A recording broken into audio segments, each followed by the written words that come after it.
My dad and I, nearly adult female, started therapy 3 weeks ago.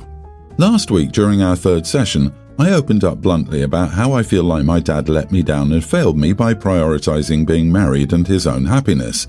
This was not the first time I tried speaking openly to my dad about this. Still, it's the first time he said he appeared willing to listen, and the first time he took the harm it was doing to our relationship seriously. Let me explain. My mom died when I was just a baby, and my dad was a single dad until I was 4. It was then he met my stepmom, his wife Sharon. Sharon was a divorced mom with a tween son and a pre-tween daughter. They got married when I was 5. Sharon's kids, my step-siblings, never liked me. They always hated me.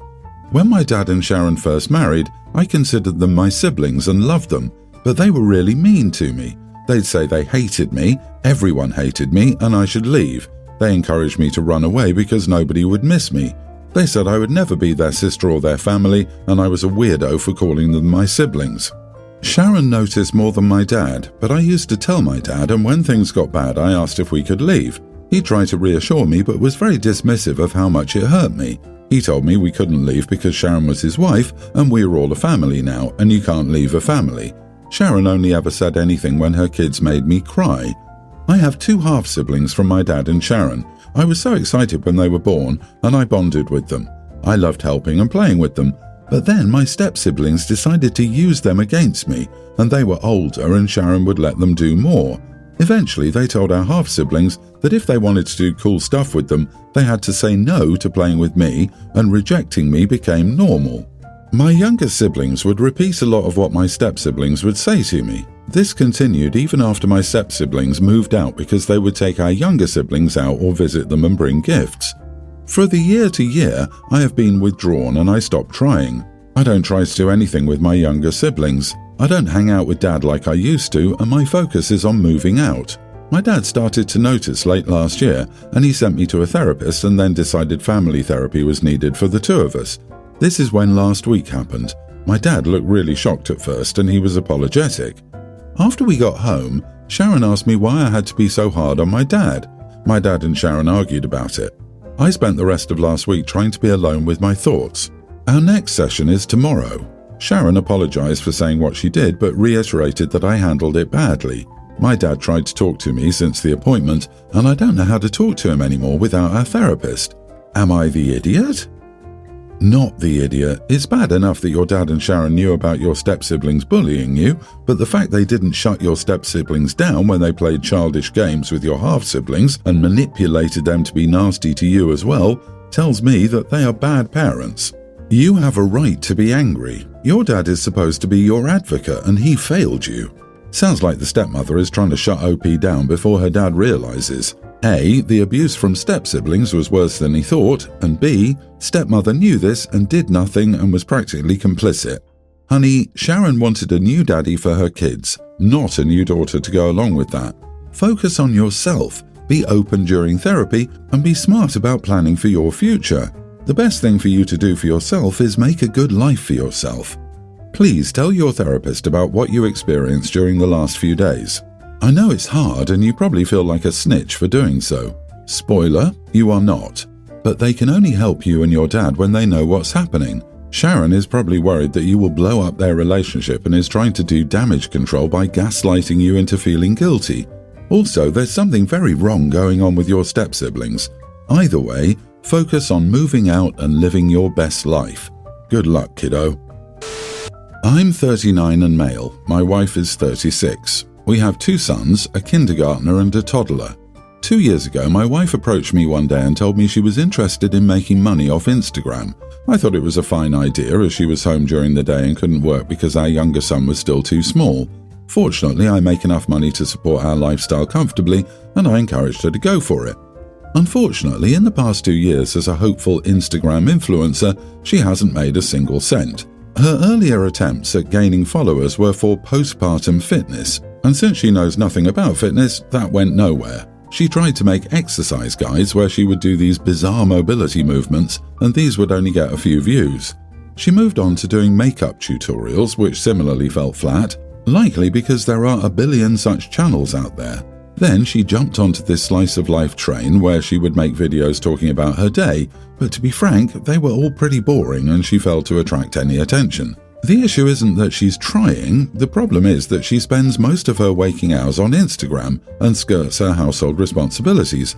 I wake up at 5 a.m, go for a run, come home, make breakfast for everyone, then make lunch for our older child and myself, and take him to kindergarten. I go to work until about 5 p.m, get home around 5:30, make dinner for everyone, wash most of the dishes, tidy up, bathe our sons, play with them, and go to bed.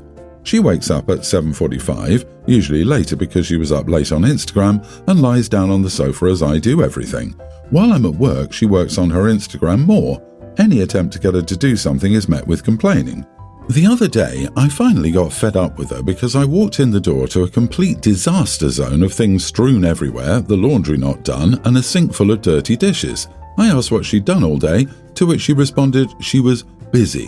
I snapped at her and told her that her Instagram was going nowhere, that I'd put up for it for 2 years longer than I should have, and that she would be infinitely more useful cooking and cleaning. She got this horrified look on her face and walked away. She went into the bedroom, naturally looking at her phone, and left me to deal with everything that night. Am I the idiot for how I reacted to her? Not the idiot. There's a reason that these things are usually side hustles until they go big. It's hard to make it. Having no job, bringing in no income and contributing nothing to the household is not a realistic way to be a good partner. Could you have worded it better or been more tactful? Sure, but I get how you would just kind of snap in the moment. A side hustle might be selling something on Etsy or similar. That would be a side hustle because even if it doesn't go big, it's still small in terms of returns, maybe a few hundred a year. This isn't a side hustle, it's a distraction and a waste of time. I'm amazed OP's put up with it this long. OP, tell her to switch her content to cleaning tips. She thought being an influencer would be easy, but she was wrong. Whatever it takes to be an influencer, she isn't a good fit. Be very careful she doesn't try turning her hand and video camera to mommy blogging because that can quickly turn exploitative and she's looking for social media validation. My boyfriend and I are both men. My family wasn't happy when I came out, but they've mostly stopped voicing their opinions openly. I know they still talk about it privately, but at least they don't say anything to our faces. It took some time for them to warm up to my boyfriend, but now they actively include him in conversations, and my 87-year-old grandma called him a very lovely young man while pinching his cheek, which is a very high form of approval from her. The one thing they still don't like us to do in front of them is when we act like a couple. They actually try to keep us separate most of the time to not give us a chance to do something as scandalous as holding hands or kissing. We were invited to one of my cousin's birthday parties this afternoon. At some point, my boyfriend and I were alone in the kitchen, and I, thinking he looked very cute and kissable then, committed the ultimate sin. I called him something along the lines of, "my pretty doll," and gave him a quick kiss. Of course, one of my cousins had to enter the kitchen at that exact moment, and because she's a 5-year-old, who probably didn't know that we're a couple and has never seen us be affectionate, ran off to excitedly tell the other kids what she saw, which was met with the typical childish reactions of disgust mixed with curiosity. My favourite was actually my nephew asking me if that means that my boyfriend is my wife now. The adults didn't find that as funny though, and I had to listen to my mother scold me for almost 30 minutes.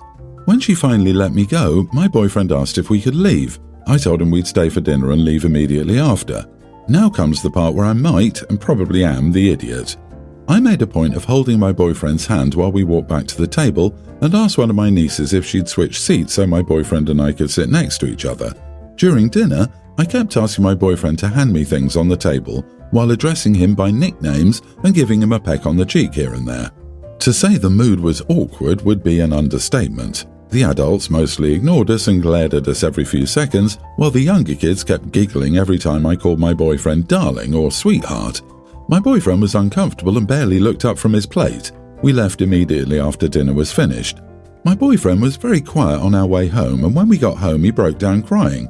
I comforted him as best as possible, but I know it's my fault that he's also upset. Later in the evening, my mother also sent me a long message telling me that our behaviour was immature and inappropriate, and that we wouldn't be welcome at another family gathering until we stopped forcing our choices on everyone. So, am I the idiot for purposefully acting inappropriately with my boyfriend? You are the idiot, and to be honest, my reasoning for that isn't because of your rubbing your relationship in your family's face. I feel like that's petty, although maybe understandable. It's because of what you put your boyfriend through. In trying to make a point to your family, you made him so uncomfortable and upset that he was driven to tears. That is absolutely no way to treat someone you're meant to care about. You should have left before dinner when he asked, or at least checked in with your boyfriend, see if he was comfortable with your plan, and absolutely stopped the minute you noticed his discomfort. I hope you've started apologizing profusely to him. He probably feels like crap for being used as a pawn in a game against your family. Yeah, your boyfriend is not your make my family angry prop. I hope he dumps your toxic butt. You need to lay off the hooch. It impairs your judgment. Forcing your partner to stay somewhere they were uncomfortable so you could make a spectacle of yourself is an idiot move all day, any day. Caring partners want to support their significant other, not to exploit them for their own amusement. At someone's birthday, no less. I didn't think this was a huge deal, but my friend was acting like I was 5 seconds away from causing the scandal of the century. So I moved to London a few months ago, and my friend, Eleanor from uni, was nice enough to introduce me to her group of friends since she grew up here. I spent a lot of time with her friends, and they're slowly becoming my friends. We spend most weekends together, and even took a spontaneous weekend trip to Spain last month. There's this guy in the group who's ridiculously attractive, but Eleanor warned me he wouldn't be interested when I first told her about my crush. She honestly made me think he was gay, and the way she said it, and he always ignores the female attention he gets on nights out, so I really did think he was gay. He also doesn't wear a wedding ring. He's never brought his wife when we go out, not even when we went to Spain. So I was shocked yesterday when I saw him walk over and touch a woman sitting with his best friend's wife. I asked one of the girls who she was, and she told me she was his wife. I was shocked, so I blurted out, "That's his wife?" I didn't mean anything bad about it, but my tone showed how shocked I was, and Eleanor misunderstood, so she told me to shut up. The girl I asked gave me weird looks, so maybe my tone wasn't what I intended. Eleanor dragged me away from the other girl to tell me not to say anything about his wife because supposedly he's ridiculously protective over her. The group would quickly turn against me if the guy thought I was saying something negative about his wife, which is super dramatic. I tried to explain I thought he was gay, and that's why I was shocked. But Eleanor thought I was lying, so she kept telling me to just be nice to his wife and not say anything bad about her because it would cause problems for her too. I really think she's being dramatic. It's not like I said she was ugly. I was just shocked he was married. During the night, Eleanor went out of her way to introduce me to his wife, but I didn't say much because Eleanor had made it so awkward for me that I didn't want to say the wrong thing. She was also really quiet, so it was hard to have a conversation with her, especially since her husband or his friend's wife were always hovering around her. Today, they're all hanging out and I wasn't invited. I don't know for sure if it was because of this, but it was. Am I the idiot? That's his wife equals it's crazy that he would be with a woman who looks like that. That's his wife equals you thought he was single or gay. OP, you are the idiot and she's more beautiful than you can understand and you don't stand a chance. I love it, haha, but the more tactful response is still, he has a wife? That's an exclamation of surprise at his marital status without mentioning her and creating a perceived slight. Any kind of that's his wife is a faux pas at best and a deliberate insult at worst. Really, anything that focused on the marriage instead of the wife would have been better. Overall, OP's obsession with him is creepy and weird. Why is she trying so hard to figure out if he's gay or straight or taken or single? Why does it matter? Why does it matter to the point where she blurts out words when she sees his wife? She's being neurotic and weird. That's probably why everyone is acting wary of her. She's making it clear she's going to cause drama by overreacting to normal crap and overanalyzing everything. I'm a single mom to triplets, girls, teens. Usually for our birthdays, I give them $150 each to take their friends to dinner and they go to different restaurants. They want a big party with a DJ, a venue and lots of invites for their upcoming birthday. A venue would be around $500 and with all the additional things like decorations, DJ invites and food, it would be around $1,200 to $1,400 and that's the cheapest we can do. I can afford that once, but they want 3 individual parties, which would be over $4,000. I told them no, I couldn't afford $4,000 for a birthday party. I could throw 3 smaller parties, but it would be a considerable hassle deciding who gets to have the party on their actual birthday, as I can't plan 3 parties in one day. They have a lot of common family and friends. I was willing to do it anyway, but a smaller party means no venue, no DJ, and cheaper food and drinks, and my daughters aren't okay with that. I tried explaining that I can't afford it, but they just told me to get an extra job. One of them is mad they can't have their own party. I told them the budget was $1,200 and they could figure out how to spend it. Should I get an extra job? Am I the idiot? Edit. Honestly, the main reason they act this way is because we were more well off before my husband left me. We could afford to throw our kids individual parties previously, and now that we can't anymore, they're angry. Not the idiot, but you definitely messed up raising your daughters. How can you be that entitled? Even $1,200 is a lot. They're old enough to get a job. If they want to spend more money than what you have, they should work for it. This is insane. I'm actually angry just by reading that. LOL, I'm trying to imagine what would happen if I told my mother to get another job to pay for a party. Not only would my party be cancelled, but I'm pretty sure my phone, TV, hot water and anything else she paid for would be gone until I grovel for forgiveness. She certainly wouldn't be saying, "Oh, you'll just have to make do with over $1,000. Yeah, I'd be living in the chicken coop. LOL. My parents didn't spend $1,200 in total for all our birthday parties, and I'm one of 6 kids. $1,200 for one party is insane. OP, I'm sorry, but it shows that you both failed at parenting them. I don't know the whole story. I don't know when your husband left. I didn't come from a well-off background, but I do have friends and family who have entitled children who grew up to be well-rounded teenagers and adults. Well-rounded children who were taught the value of money and work early on.